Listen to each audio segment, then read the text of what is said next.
Okay. Yeah, I'm surprised that they ended it in the late 70s. I'm not surprised. But such a program, if you look at the metrics of the people that came through the program, would you say that the majority of them went on to college, good schools, or how would you characterize that? I actually looked into the origins of the program years ago, and what I discovered and what I constantly brag to my friends and family about is, according to the stats on the success rates and so forth, 86% of the folk of us who went through the program graduated college, not just went, but graduated and went on to meaningful careers. And I dare defy anybody to come up with a more successful success rate. 86%. 86%. Wow. I mean, what college did you go to? I got my bachelor's degree from Boston University, my master's degree from the University of Maryland, Park, and my PhD from Howard University. Cool. And so what do you said that you retired previous college professor? Yeah. And what did you teach? It's called Human Communication Studies, but that doesn't really tell you anything. It's really strategic communications. It's how to build a relationship with yourself first, and then with anyone else after that, which included understanding how you arrive at your decisions and conclusions, understanding how other people arrive at their decisions and conclusions, what are understanding the barriers that people have in their relationship and how to overcome them, how to negotiate, how to persuade. Success rate, where you refer to 80-20, like 20% of, how do they say this now? They say 20% of your decisions affect 80% of your life. Is that 20%, 80-20? I guess I actually never think of things that way. I'm one of those folks who always is trying to look at what are my underlying motivations. So if they're going to be a hindrance to me actually getting the outcome I want, then I'm going to actually not make a decision and not form a conclusion until I see, do I want the influence of my bias here, or do I want the influence of my lack of knowledge here to end up messing up the overall outcome? So, I also taught, the kind of courses that I taught included training in critical thinking skills and information literacy skills. Those are highly related, right? So if your information literacy is talking about deals with what kind of information do I need to have in order to make a decision about this thing? Right. Where am I going to get it from? And how accessible is it? And then from there, stage 2 is the critical thinking. Now, how am I going to use this thing in order to get the outcome that I want? I told a lot of people that one of the most important courses that I took it in undergrad, was critical thinking. I think that should be mandatory for everybody. Absolutely. Because, I mean, you really can't really function properly without, thinking. You can't assume that whatever you read is right. You have to be able to go and, what do they call it? Sifting for gold. That's what they call it. When you go through some information, you take out the parts that, you don't think are relevant or whatever. Yet still, you got more resources that you can use to prepare before you arrive at any type of conclusion. Absolutely. It's interesting, too, because I'm totally on board when you say everybody should be taught this thing. The fact that everybody should be taught this is why this information is withheld from the working class and the poor. Because the more you understand critical thinking and apply it, the more invulnerable you are to the propaganda. Right. So they deliberately withhold this kind of information. I remember when my wife and I first got together in the late 70s, we went to a Gil Scott-Heron concert at Wesleyan College. That's right. One of your classmates went to Wesleyan? Yeah, I don't remember who it was. But Williams? Yeah, I don't remember who it was. Yeah. But during the concert, I was like Gil's concerts because he mixed it in with social commentary, moving toward justice. And so during the session, he stopped playing and started talking a little bit. And he posed this question. I'll never forget it. He said, what reason do the people who really rule this country have to tell you what's really going on? And I remember one of the students there, was a white male. He raised his hand. He looked all confident, that he had the answer. But then he stood up and he realized, I got nothing. That was one of the funniest things. Right. So I used to do life coaching work with inmates in Maryland, right? And Maryland, D.C. Also did some communication training in police departments too, cops in the spaces, because they want to be able to just do what they want to do a lot of times. Yeah, you wouldn't even be able to get a shot on Trump. You forget about it. You decommissioned in a lot of those programs. But I remember I was doing some, but I was friends with the dean of criminal justice in the institution that I retired from. I was a department chair, he was the dean and stuff, but I was in communication. But he had a lot of contacts in the prison system and all that stuff. So he brought me in to work with some brothers who were just getting ready to transition out. Okay. Right. Okay. So he brought me in to help them develop their decision-making skills so they wouldn't be so prone to recidivism, right? So I'm in there. They're eating that stuff up. The warden was a brother too, right? But they're eating that stuff up. He shut it down because they were responding so well. Oh, no, you think he's working himself out of a job? I guess that's what he was saying, right? But he literally shut it down. All right, all right. So anyway, I think my final question is to you, as I did to the other, your colleagues, your classmates rather, was, contrasting, we celebrate 60 years of this Later Opportunity Program. So we're talking about the mid-60s. And now we're in 2025, and there's a lot going on in the environment. And I just wanted your take on your observation from your experiences, and as to what's your take? Okay, a program like the Go program is the only kind of thing that can see. For me, I'm a trauma therapist too, right? So I understand. So I understand when I help people out of all kind of, to be able to stabilize themselves under all kind of conditions and be very effective in their relationships, working with them, because it's all about understanding your emotional flow, your emotional maturity, building emotional maturity, which takes a lot of work. It's one of the hardest things to do, but it's so important. And the kind of things that we have done, and the brothers who have come through a program like this, understand we all should focus our attention on our circle, on working diligently in our circle of influence instead of our circle of concern, right? Because a lot of people have their heads in phone screens and things like this, looking at social media, and they're getting barraged with information, but they don't know how to process it. Right, so they can't do critical thinking. And so when you help people get in touch with their own agency, right, you are helping them inoculate themselves against the current pandemic of psychosis here, because we're talking about a pandemic of narcissism and hatred that folks are deliberately trying to spread. I never use that term. Yeah. And this is a deliberate attempt to use the same playbook that the fascists used in that stuff. Yeah, that's what I heard. In fact, a lot of parallels to, what they eventually leading up to World War II, and the same thing during the Civil War. Right. You see, my training directly, I had the good fortune of directly studying those methods, and seeing how folks like Mussolini and Hitler and them set up the people and pulled them along with mostly disinformation.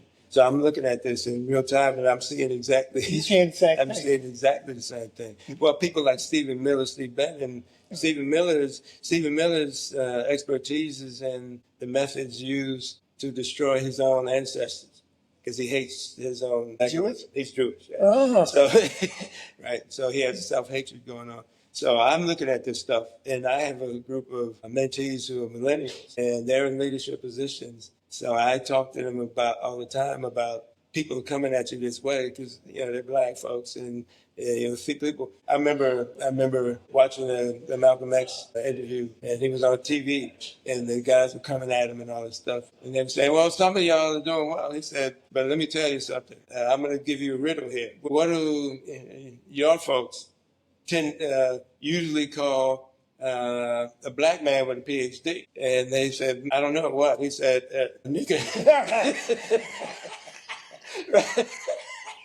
So people will come at you, and they wait for you to make one small, what they can call a misstep. Yeah. And they want to take you down.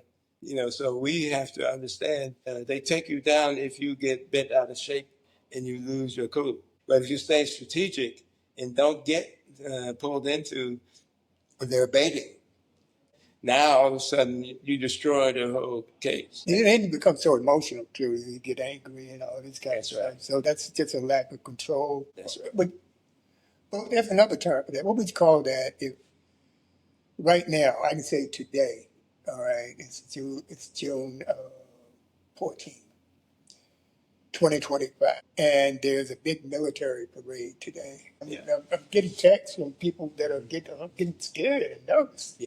But it's a military parade. We have it. And so we get over it. But the thing is not to focus too much on it and focus on how do you better your life and your surroundings. If you are someone in high school or in college, just make sure there's a lot of things changing. And I think what I'm leaning towards is make sure that whatever major you take, that you really, really understand it long term, even though it's hard to predict what's out there, especially with AI. But, we have to try to always keep that in our minds. Things are changing, and things will change and continue to change. All right, so what do you think about that?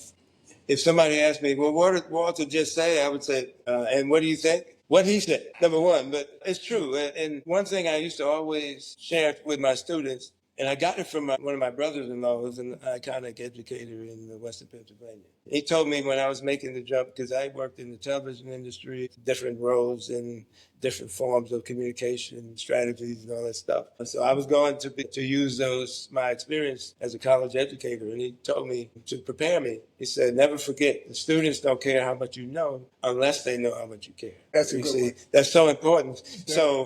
So I would, I used to work with the college librarians, and I was also an accreditation auditor too.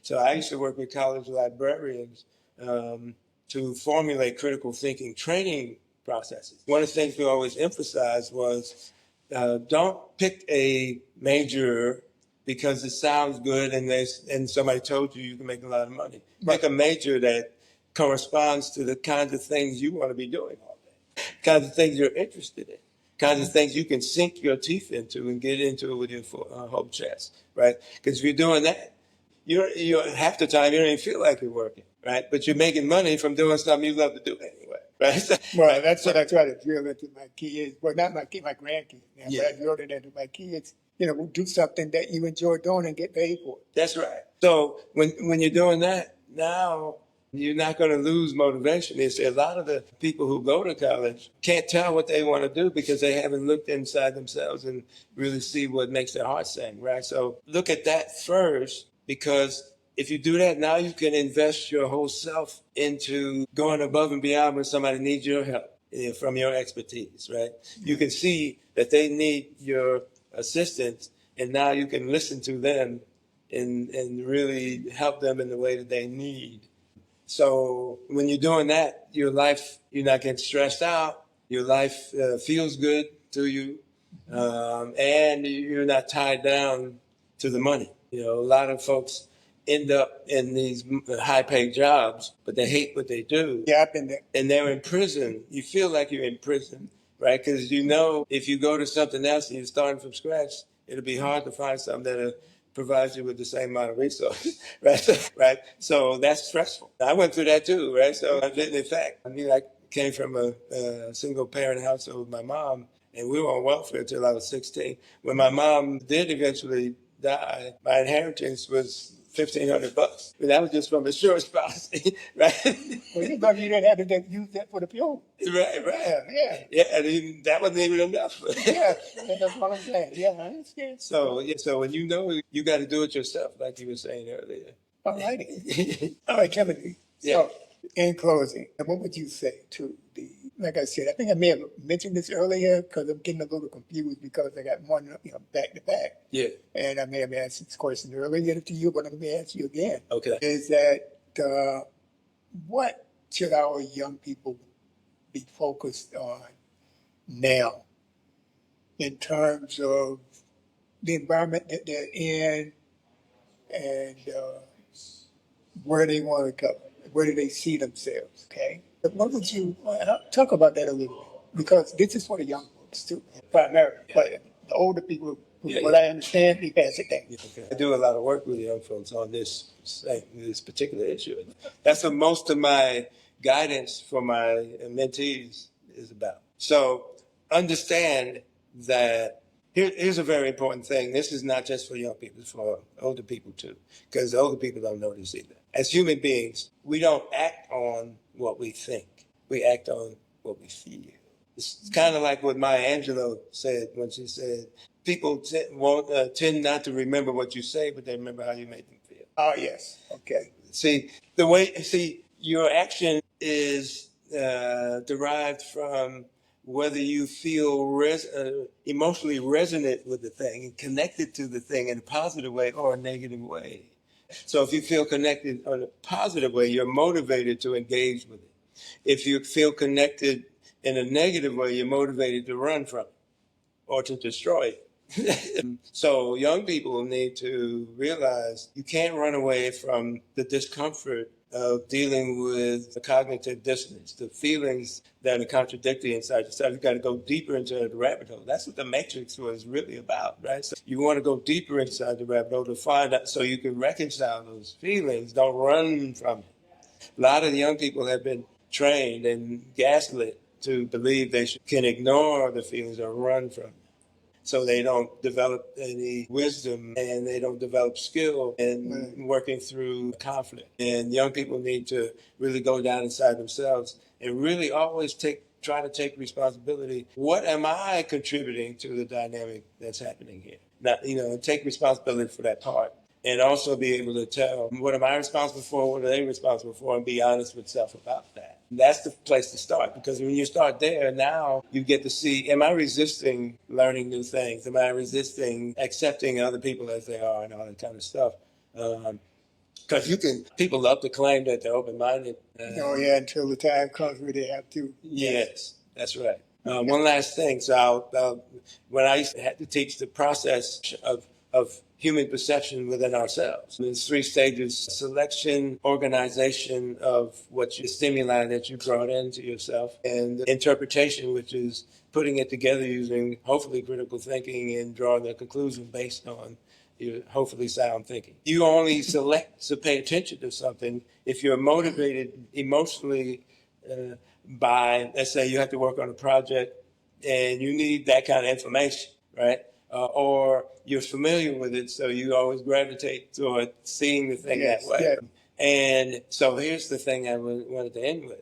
We should always ask, we're always growing, but you can stifle your own growth or you can accelerate it. Depending on how you answer these 2 questions, you should always be asking yourself. The first one is, before you draw a conclusion, you should really look at, do I have enough information from different sectors, different sources, to draw a sound and accurate conclusion? And please be honest about that. And the second one is, am I truly open-minded, open-hearted enough to adjust if I find out that my hypothesis was wrong? Right. Yeah. And it should start young. And if you start that young and you keep it up, you'll find that you're a much happier person. I tell you, one thing about being a podcaster is you get a chance to learn. And over the 6 years that I've been podcasting, I've learned a great deal from our guests. And that's the real benefit of, being a podcast or a position where you can talk to people with various types of knowledge, various backgrounds, and you learn to appreciate those people. All right, you learn to appreciate life too, and you learn, especially when you encounter people like that you want to learn. If you don't know, you want to be a sponge. And I've been a sponge all my life, even though I've been retired 6 years. Mm-hmm. I'm still a sponge. Yeah. All right, and I tell my kids that you're going to learn something. I don't care if you live 100 years, you'll always be learning. On the 99th year. Yes. You're cognizant and stuff like that. Yes. All right, so with that, I'm going to wrap it you up. I want to thank Timothy Thompson. Or I should call you Dr. Thompson. Yes, I want to thank Dr. Thompson. How do we reach you if somebody subscribers or listeners want to reach out to you? Any questions, or you don't want to be dealing with any? Welcome that kind of thing. Would you like me to give my email address? Yeah, whatever you're comfortable with. Yeah, email is fine. Yeah, probably that's the best one. That's the best one. Yeah. So my email address is, I'll speak it out, shifutim@gmail.com. This a retired Kung Fu instructor too. So Oh yeah, yeah, you and Doc, y'all got yeah, that yeah, one. yeah. In fact, we both. Yeah. He's worked. He's done some training under my idol, who I've never met, and he knows my teacher, who's an icon in martial arts. So we were just talking about that together. But anyway, so my Shifu Tim is spelled S as in Sam, H as in Harry, I, F as in Frank, U like Master Shifu and the Kung Fu Panda. Right, Shifu Tim, so Tim, Okay. gmail.com.